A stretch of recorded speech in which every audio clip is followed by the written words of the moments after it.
ഓണസദ്യയുടെ കൂടെ വിളമ്പാൻ പറ്റുന്ന നല്ലൊരു പൈനാപ്പിൾ മധുരക്കറിയുടെ റെസിപ്പി നോക്കിയാലോ? രുചി മാത്രമല്ല, സദ്യയുടെ കൂടെ കാണാനും നല്ലൊരു ഭംഗിയാണ് ഈ മധുരക്കറി.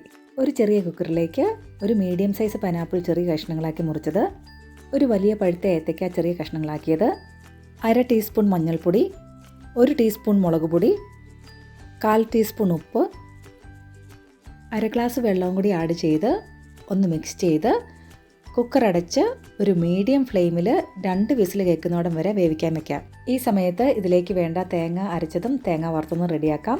അതിനായിട്ട് ഒരു മിക്സിയുടെ ജാറിലേക്ക് ഒരു പിടി തേങ്ങ, 2 പച്ചമുളക്, 1 ടീസ്പൂൺ ചെറുജീരകം, 1/2 ടീസ്പൂൺ കടുക്, കുറച്ച് വെള്ളവും കൂടി ചേർത്ത് ചെറുതായിട്ടൊന്ന് അരച്ചെടുക്കാം.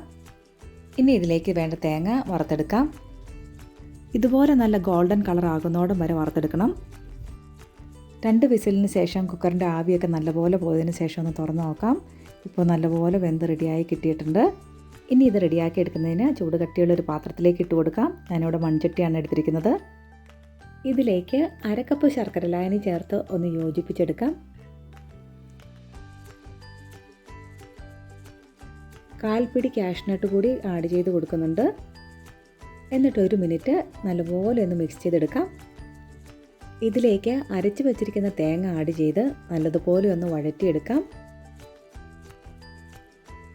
വെള്ളമൊക്കെ വറ്റി ഇതുപോലെ ആയി വരുമ്പോൾ ലോ ഫ്ലെയിമിലാക്കി ഒരു 5 മിനിറ്റ് കൂടി നല്ലപോലെ ഒന്ന് വരട്ടിയെടുക്കണം.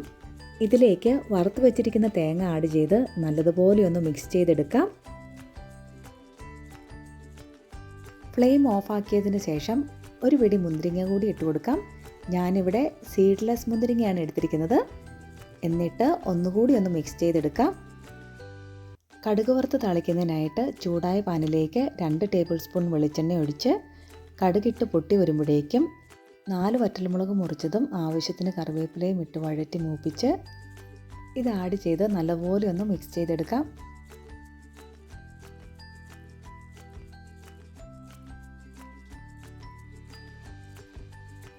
അങ്ങനെ നല്ല രുചികരമായിട്ടുള്ള പൈനാപ്പിൾ മധുരക്കറി ഇവിടെ റെഡി ആയിട്ടുണ്ട്. ഈ ഓണത്തിന് എല്ലാവരും ഇതൊന്ന് ട്രൈ ചെയ്ത് നോക്കണേ.